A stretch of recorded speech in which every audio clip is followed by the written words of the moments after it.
Mesdames, Messieurs, bonjour. Soyez les bienvenus à Cultiver son savoir, une série d'émissions portant sur divers sujets d'intérêt et d'actualité. Aujourd'hui, avec Frédéric Laurent, professeur d'économie à l'École de gestion et chercheur à l'Institut de recherche sur les PME, département de finances et économique de l'Université du Québec à Trois-Rivières, nous faisons le point sur la situation économique actuelle. Inflation, taux d'intérêt, risque de récession, autant de sujets d'importance pour lesquels nous devons cultiver notre savoir. Alors, je vous invite à la rencontre du professeur Frédéric Laurent.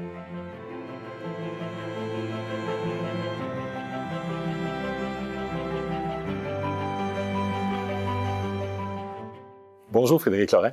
Bonjour. Ça va bien? Très bien, vous? Oui, merci. Un grand merci d'être des nôtres aujourd'hui. Ça fait plaisir. Écoutez, on regarde, notre société connaît depuis les dernières années beaucoup de bouleversements, tant au niveau de ce que la COVID a provoqué, mais ces bouleversements-là aussi ont leur impact vraiment majeur au niveau de l'économie. On va donc parler ensemble d'économie, on va faire le point sur cette économie. Et j'aurais voulu savoir, dans un premier temps, il y a beaucoup la question de la pénurie de la main-d'œuvre. Qu'est-ce qui cause cette pénurie de main-d'œuvre?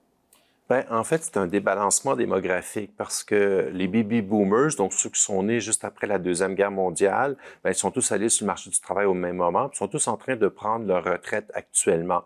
Mais ils ont fait moins d'enfants que la génération précédente. Donc, il n'y a pas assez de monde pour remplacer tous ceux qui partent à la retraite. D'accord. Donc, on a des pénuries de main-d'œuvre. On en a pour au moins 10 ans de très graves pénuries de main-d'œuvre qui affectent tous les secteurs d'activité, tous les métiers, toutes les professions. Et là, il y a beaucoup de gens qui me disent, oui, mais ça fait 15 ans qu'on en parle, des pénuries de main-d'œuvre. Oui. Mais il y a 15 ans, c'était pas la même nature. On avait des pénuries de main-d'œuvre dans des postes spécifiques. Les ingénieurs, les informaticiens, les infirmières. C'était très, très spécifique. Là, ça touche tous les domaines. OK. Tous les secteurs d'activité, tous les domaines, toutes les professions, et c'est très grave. Oui, effectivement. On s'en rend compte dans notre quotidien aussi, justement, à ce niveau-là. Les conséquences de ces pénuries-là, au niveau des entreprises, j'imagine, sont majeures. C'est majeur. En fait, là, on perd un PIB énorme. C'est comme une grande crise économique. Pourquoi? Parce que les entreprises n'ont pas la main-d'œuvre pour développer. Donc, moi, j'entends parler des entreprises qui refusent des contrats, qui retardent des investissements, oui, des agrandissements d'usines. Tout le plan est fait, les autorisations, tout ça. Faute de main-d'œuvre. Faute de main-d'œuvre, on ne peut pas agrandir l'usine. Donc, ça, c'est mis de côté. Donc, des investissements mis de côté, des exportations qu'on décide de ne pas faire. Ouf, OK. Du développement de produits qu'on décide de ne pas faire. Dans le domaine commercial, on ferme les dimanches, on ferme les lundis. Les Tim Hortons qui sont fermés dans la journée, le soir. Le fast-food, oui, exactement. Des fois, c'est prévu comme ça, puis des fois, c'est pas prévu comme ça. Il n'y a pas assez de monde, on ferme. Effectivement, puis ce qui me fait penser que les générations antérieures, au niveau des commerces, c'était fermé le dimanche. Mais là, maintenant, on y revient, mais obligatoirement. Oui, c'est par défaut. Par défaut. Même la notion de fast-food, c'est fini. Oui, parce que c'est pas aussi fast qu'avant. Non, mais exactement. Ça, c'est tout ça aussi qu'il faut voir. On est habitué à se faire servir rapidement. Tout à fait. Mais maintenant, ça ne sera plus le cas. Il faut falloir s'habituer à attendre en ligne, à être patient. Oui. Parce qu'on n'aura pas le choix dans des boutiques, dans des restaurants, peu importe où on est. Oui. Ça va être une autre façon de penser. J'ai l'impression qu'on a connu beaucoup de cas où les gens s'impatientaient, étaient impolis, mais je pense que de plus en plus, ça entre tranquillement en tête des gens d'être un peu plus patients, de comprendre que ça ira pas plus vite en maugréant ou en faisant quoi que ce soit d'autre. Oui, puis il faut falloir changer nos façons de faire, nos habitudes de consommation. Les entreprises changer aussi de la façon qu'elles vont voir les choses. S'y prendre à l'avance aussi. S'y prendre à l'avance, recalculer nos affaires. Exact. Donc, on peut parler de services qui sont de moins en moins de qualité, du moins à ce à quoi on est habitué. C'est ça, c'est qu'il va falloir sacrifier quelque chose. On peut sacrifier la vitesse, donc on va servir plus lentement. On peut sacrifier la qualité. Des fois, dans des restaurants, là, quand il manque de serveurs et de serveuses, là, on tourne les coins ronds, puis on le sent, ça. Oui, puis il va falloir être tolérant vers ça parce qu'on ne peut pas brûler le monde. Non, donc, je pense que au fur et à mesure qu'on s'habitue graduellement à ce qui se passe, ben, je pense que le consommateur va devenir plus patient. Et puis, il va y avoir plus de tolérance aussi de la part des employés parce qu'ils sont soumis à beaucoup de pression. Il va falloir que les employeurs s'habituent à ça puis développent des nouvelles façons de faire. Donc, pour les restaurants, effectivement, ce qu'on fait, c'est que essentiellement, les restaurants, ils regardent les horaires des cuisiniers. Oui. Puis, Parce que ça, c'est central, le cuisinier. Oui, il gère en fonction de ses horaires. Quand veux-tu travailler? Puis après ça, on bâtit l'horaire autour des préférences du cuisinier. Oui. Et c'est comme ça que les restaurants sont obligés de fonctionner maintenant. Et ça aussi, ça a beaucoup changé. On parle d'un choc des générations, finalement, parce que autrefois, tu te pliais à l'horaire du restaurant. Tu te pliais à ce que tu avais comme emploi, alors que maintenant, c'est davantage les gens qui sont en emploi qui vont choisir l'horaire. Puis bien souvent, ils vont délaisser un peu. Ils sont moins, comment dire, sans vouloir faire de jugement de valeur, ils sont moins axés sur la tâche que les générations antérieures. Bien, il y a deux phénomènes ici. Okay. Il y a le premier phénomène, c'est qu'en pénurie de main-d'œuvre, le gros bout du bâton est à l'employé. Celui, OK? Oui. Et puis ça, je pense que toutes les générations le réalisent actuellement. On peut négocier. Oui, oui, exact. Okay? Oui. Puis il y en a même qui sont très, très bons pour le faire parce qu'on a la possibilité de le faire. C'est vrai. L'entreprise, elle est rendue dépendante maintenant. Quand le taux de chômage était à 12 ben, c'est l'entreprise qui avait le gros bout du bâton. C'est vrai. OK? Donc, si t'es pas content, on va en prendre un autre. Voilà, exact. Là, on renverse ça complètement, puis on est dans un autre monde, là, en termes de gestion des ressources humaines. Là, c'est davantage, si je suis pas content chez vous, je vais prendre un autre employeur. Exactement. Oui. Et on pose nos conditions dès le départ. Le deuxième phénomène, c'est que les nouvelles générations ont des attentes différentes envers le marché du travail. Donc, ils sont beaucoup plus dans la qualité de vie. Oui. Ils sont prêts, ils vont négocier le salaire, mais ils sont prêts à perdre du salaire pour une qualité de vie, pour avoir une autre qualité de vie. Voilà, oui, oui. Et nous, on a fait des études auprès des jeunes universitaires de Montréal et de Québec pour voir qu'est-ce qui les amènerait à vivre et à travailler, surtout en région. Avec les pénuries de main-d'œuvre, on veut amener des gens en région. Puis ce qu'ils nous disaient, c'est que le premier facteur pour eux, bon, il y a le logement, la qualité de vie. Ça aussi, hein. Le logement, c'est une autre histoire, mais la qualité de vie, mais aussi la qualité d'employeur des entreprises. Oui, OK. La marque employeur. Est-ce qu'on va pouvoir s'y retrouver dans l'entreprise? Et le critère le plus important pour les jeunes, c'est l'épanouissement de soi. Oui. Soit qu'on peut la faire dans l'entreprise, c'est-à-dire qu'on a des défis, on a des challenges, nos compétences sont mises à bon escient, on a des opportunités de se développer. Développement personnel et tout ça. Exactement, on a de la formation continue, on peut faire des études à côté. Bon.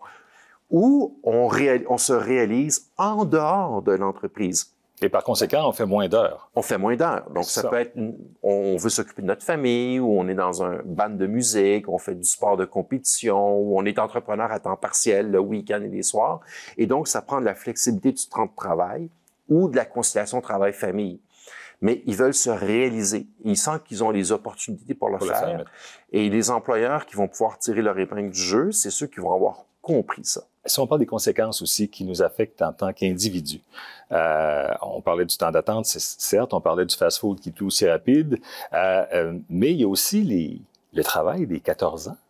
Ça, c'est la plus grande inquiétude. C'est assez préoccupant.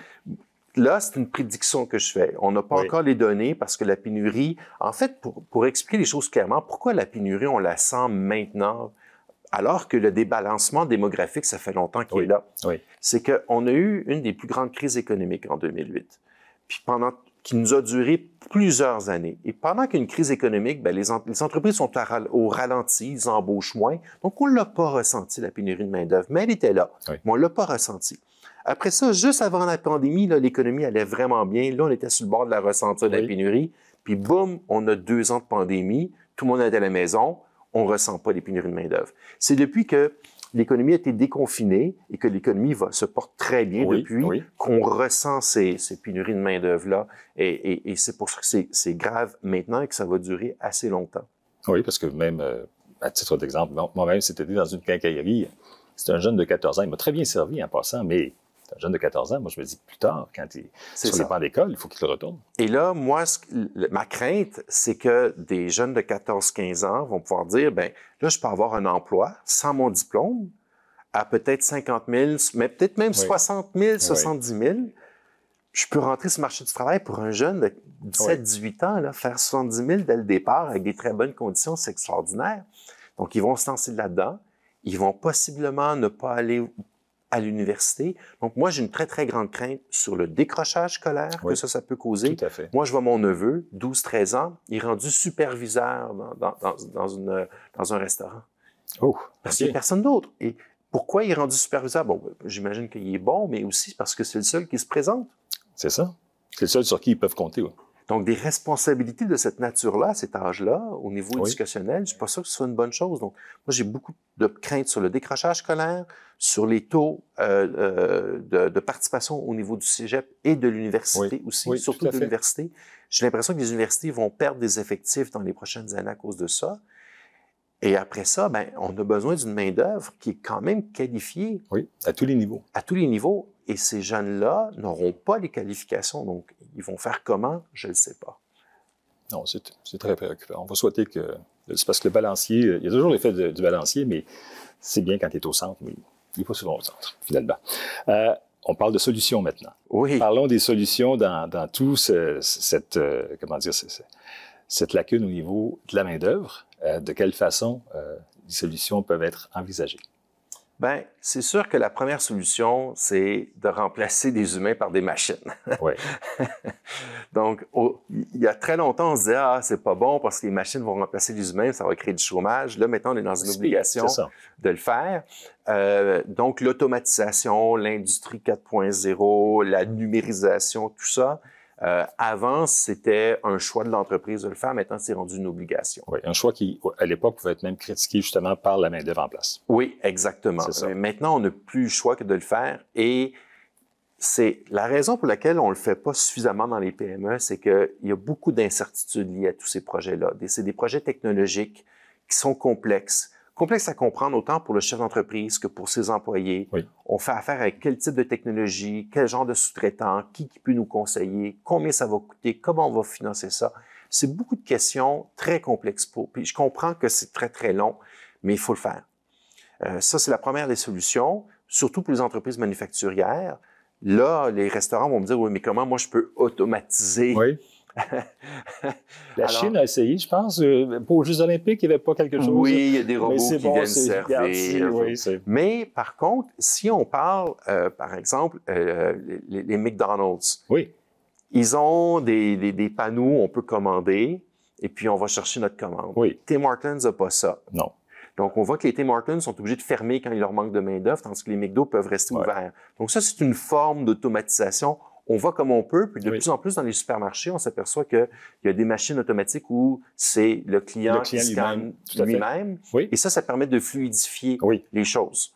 Et ça, on s'en va aussi de plus en plus vers ça là, au niveau de l'automatisation. Donc, la première solution, c'est l'automatisation. La deuxième solution, c'est l'immigration. Oui. Alors, c'est un grand sujet. On l'a vu à la campagne électorale. Oui, notamment. Mais moi, je vois les entreprises à Drummondville, je vois les entreprises à Trois-Rivières, les entreprises partout qui vont chercher de la main-d'œuvre en Tunisie, au Maghreb, en France, en Belgique, aux Philippines. Puis, ils prennent le temps d'aller dans les pays, d'aller en faire des entrevues, d'aller voir les qualifications. Par exemple, si c'est un soudeur, est-ce qu'il sait souder? Il passe 3 jours sur place à faire des entrevues. Il les ramène ici, à Drummondville, à Trois-Rivières. Il les accueille, il les intègre. Il n'y a pas de problème.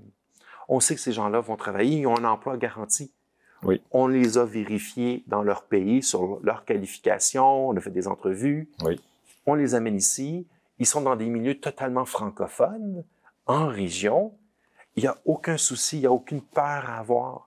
C'est un bénéfice pour notre économie. Mais il y a une peur pour certains entrepreneurs. Pour certains entrepreneurs, disons que il y a un inconfort, il y a de l'incertitude. On ne sait pas qu'est-ce que ça va donner. Mais moi, parce que je parle beaucoup aux entrepreneurs, les entrepreneurs qui l'ont fait, ils me disent toujours, au départ, on n'était pas trop sûr de qu'est-ce qu'on faisait, puis là, la personne, il y a des différences culturelles, blablabla.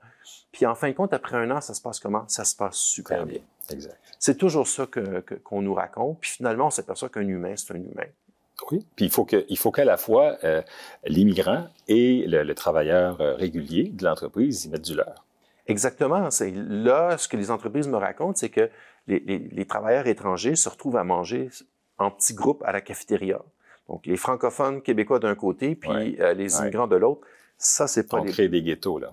Oui, c'est ça. Donc, c'est sûr qu'il faut à la fois préparer la personne qui arrive, puis préparer l'entreprise pour la personne qui va arriver. Oui. Et ça, c'est tout un travail qui se fait. Il y a des consultants qui font ça. Donc, si les entreprises veulent se renseigner, il y a des consultants qui le font. Il faut bien préparer, mais ça se fait très, très bien. Et puis, on en a besoin. Énormément, énormément. Et c'est des facteurs de vitalité pour nos communautés. C'est pas juste bon pour les pénuries de main-d'œuvre, mais c'est. Puis souvent, nous, on a remarqué dans nos études que les régions où il y avait plus d'immigrants ont plus d'entrepreneuriat. Oui. Il y a un lien direct pour un paquet de raisons. Et donc, c'est un facteur de vitalité. Puis, est-ce qu'on parle aussi que ces immigrants-là, on le souhaite de devenir entrepreneurs eux-mêmes? Bien, c'est parce que le fait de partir de leur pays, tout quitter pour aller dans un autre pays, c'est déjà un grand risque qu'on prend. C'est entreprendre quelque chose de très difficile. Et donc, ils ont déjà la fibre entrepreneuriale, déjà le fait de quitter, ça attire des candidats, des individus qui ont déjà plus cette notion de prendre des risques. Oui, une certaine autonomie aussi. Là. Exactement. La deuxième chose, c'est qu'on s'aperçoit aussi que ils arrivent avec des choses différentes en tête, des idées, des choses. Donc, ils sont capables de voir des choses qui nous manquent dans notre marché, des demandes, des produits qui peuvent venir dans leur pays, mais aussi peut-être des choses dans leur pays qui se fait, mais qui se fait pas ici. Okay. Et donc, ils peuvent créer l'entrepreneuriat. Et la troisième raison, c'est que parfois, les immigrants ont de la difficulté à trouver un emploi à cause de la discrimination. Puis ils finissent par dire, je vais créer ma propre entreprise. Et ils ont beaucoup de succès après. Donc, ça, c'est parmi les raisons pour lesquelles il y a un lien entre l'entrepreneuriat et l'immigration. Okay. Excellent. On parle aussi de gestion innovante des ressources humaines. On parle d'attraction, de rétention des salariés. De quelle façon ça peut se conjuguer, tout ça? Alors, pour moi, la solution la plus évidente, c'est d'abord de savoir retenir notre monde. Oui. Alors, moi, je lance un message à toutes les entreprises du Québec. Si vous voulez tirer votre épingle du jeu, développer une gestion des ressources humaines stratégique et innovante. Et c'est crucial parce que moi, j'entends des entreprises me dire on est en train de gérer de la décroissance parce qu'il nous manque de main-d'œuvre. Oui. On gère la croissance, on est en train de reculer. Oui, pas... On refuse des contrats. On est obligé de dire non. On peut plus se développer. Ben, si vous voulez vous développer, vous avez besoin de main-d'œuvre. Donc, vous devez prendre soin de votre main-d'œuvre. Et la gestion des ressources humaines, c'est pas juste de s'occuper des lois du travail, puis de faire des entrevues, puis de poster des offres d'emploi sur Facebook. Ça, c'est la pointe de l'iceberg. Oui. C'est de tout revoir votre entreprise pour être sûr que vos employés vont être heureux. Oui, c'est de revoir l'ADN de l'entreprise finalement pour bien accueillir tout ce monde. Exactement. C'est développer une marque employeur. Une marque employeur, c'est comme une marque, c'est-à-dire qui nous permet de nous distinguer des autres, mais pour attirer et retenir notre main-d'œuvre.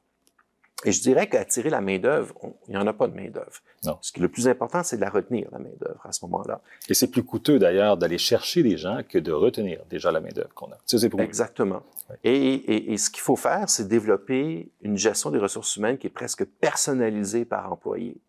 Donc, voir qu'est-ce que les employés ont envie de faire. C'est quoi leur ambition? C'est qu'est-ce qu'ils aiment? C'est quoi leur définition à eux de qualité de vie? Il y en a, c'est de travailler 80 heures puis de performer au travail. Il y en a qui vont répondre ça. Parfait, il faut leur donner des postes de responsabilité. Il y en a, c'est de dire, ben moi, je fais du sport de compétition, je veux me consacrer à ça. Mais il faut lui donner de la flexibilité du temps de travail. Et les entreprises sont pas nécessairement habituées à donner de la personnalisation en termes de... On s'entend qu'il y a certains des entrepreneurs qui sont très loin de ça. C'est pas leur préoccupation première. Oui, puis moi, j'entends beaucoup qui disent, les nouvelles générations sont exigeantes. Oui, mais on ne les changera pas. Exactement, ils sont là. C'est pas une PME tout seul qui va changer toute une génération. Absolument Donc, il faut travailler et il y a des gens qui arrivent très bien à le faire et c'est eux qui vont se développer. Parce que moi, j'entends toutes les entreprises me parlent des pénuries de main-d'œuvre. Il y en a qui me disent, je leur pose la question, est-ce que tu as encore quand même de la croissance? Oui. Comment tu as fait? Ben, je me suis débrouillé. C'est ça. Parce qu'il a réussi à trouver quelque chose qui va attirer la main-d'œuvre. Et l'autre est encore en train de chialer sur les nouvelles générations. C'est attirer et retenir. Oui. Exactement. Toujours au niveau de la rétention des travailleurs, il ne faut pas non plus oublier la rétention des travailleurs qui, eux, sont davantage expérimentés. Oui, je pense qu'il s'est passé un drôle de phénomène pendant la pandémie. La pandémie a été dure pour tout le monde. Beaucoup de stress, les Zooms, les confinements, un surplus de travail. Je pense qu'il y a un certain nombre de personnes qui étaient très proches de l'âge de la retraite qui se sont dit, bon, moi, là, je sors. Mais ça empire gravement la pénurie de main-d'œuvre. Tout à fait. Et c'est des gens qui sont très en forme, qui ont beaucoup d'expertise, d'expérience. Aujourd'hui, on meurt beaucoup plus tard, on est beaucoup plus en forme longtemps. Donc, on dit toujours la nouvelle quarantaine, c'est la cinquantaine, là. C'est vrai. Et c'est des gens qu'on doit pouvoir garder dans l'entreprise. Et donc, l'entreprise doit développer des moyens pour pouvoir retenir ces travailleurs expérimentés, même au-delà de 65 ans, si ça se trouve, oui. mais en accommodant le temps de travail, puis les conditions salariales, etc. En personnalisant encore une fois le tout. En personnalisant exactement le tout. C'est donc une question de changement de paradigme complètement. C'est un changement de paradigme parce que si on ne peut pas avoir de la croissance en quantité parce qu'il nous manque de la main-d'œuvre pour produire, bien, il faut avoir de la croissance en valeur. Donc, les entreprises doivent apprendre à penser toute leur croissance et leur développement, non pas en augmentant la quantité, mais en offrant aux consommateurs quelque chose ou aux clients quelque chose de différent, de l'innovation, un service à clientèle, de la qualité, de la différenciation, un design différent, et de vraiment penser quel est le client qui va me donner le plus de valeur. Parce qu'il faut les choisir, on ne pourra pas répondre à tout le monde. Et ça, c'est bon pour tout le monde. Soit une entreprise manufacturière, un restaurant. Le restaurant va fermer plusieurs jours, mais les jours, il va être ouvert. Le service va être impeccable. Va être impeccable avec quelque chose qui se distingue vraiment. Et c'est comme ça qu'il faut faire changer vraiment tout le paradigme. Donc, l'histoire de produire en très grande quantité pour produire des économies d'échelle, ça ne sera plus nécessairement possible à moins d'automatiser au maximum. Et donc, c'est pour ça que les pénuries de main-d'œuvre, c'est un changement de paradigme majeur pour presque toutes les entreprises. Et il faut s'y préparer maintenant pour pouvoir être prêt pour la croissance. Alors, dans tout ça, le signal devrait être envoyé par le gouvernement. Bien, moi, je considère là, que les pénuries de main-d'œuvre, la perte de productivité, la perte de PIB que ça génère, c'est plus grave qu'une récession. C'est juste à vue de nez, c'est 20% du PIB de la Mauricie. Juste comme ça, parce que c'est un territoire que je connais bien. Pour moi, c'est une urgence nationale, les pénuries de main-d'œuvre. C'est majeur. Et je ne comprends pas pourquoi les deux niveaux de gouvernement, en particulier le gouvernement provincial, ne considère pas ça comme étant une urgence nationale. Ça devrait être la priorité numéro 1 du gouvernement de pouvoir résoudre ça, parce que ça touche tout, et ça touche pas juste des entreprises, ça touche le milieu de la santé, on voit toutes les pénuries.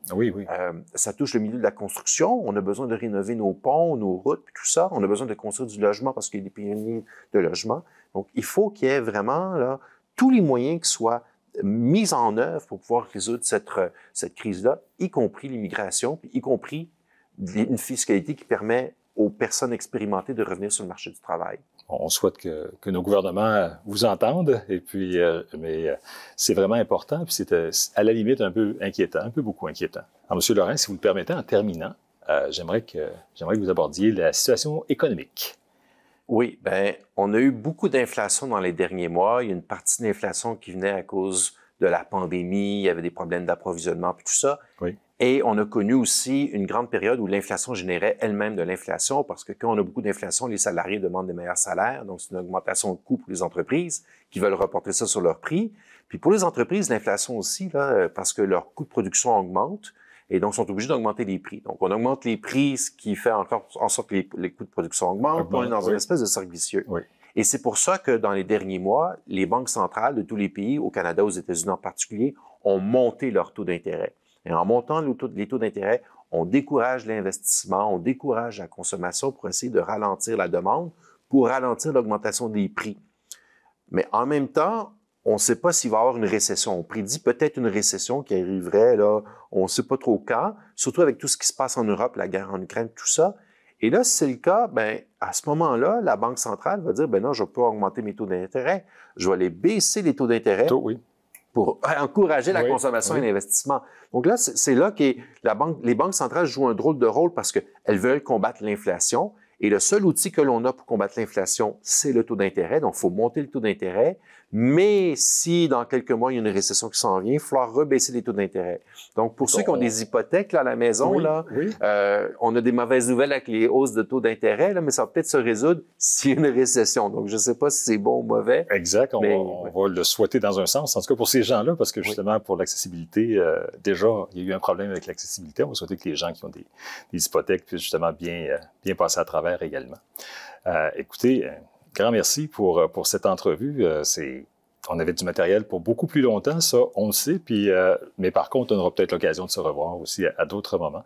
Mais ce tour de l'économie était vraiment important et surtout ce qu'on a vu au niveau des ressources humaines, au niveau des solutions. Je pense que c'est en même temps des éléments qui sont fort positifs pour l'avenir, en autant que justement nos entrepreneurs puissent saisir toute l'importance dès aujourd'hui de mettre à profit ces solutions-là dont vous nous avez fait part.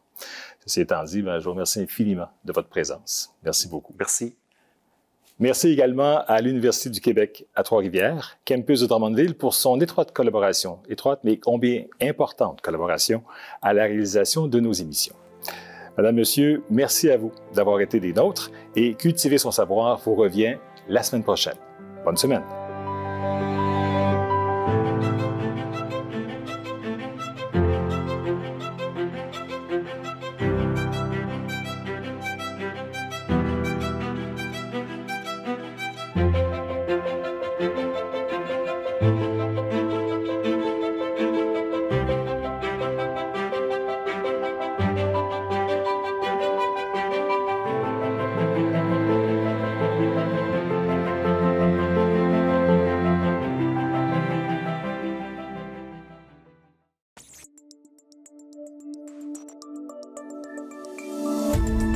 Cette émission d'Accès est appuyée par Cogeco et est rendue possible grâce à la collaboration de la communauté avec Nous TV.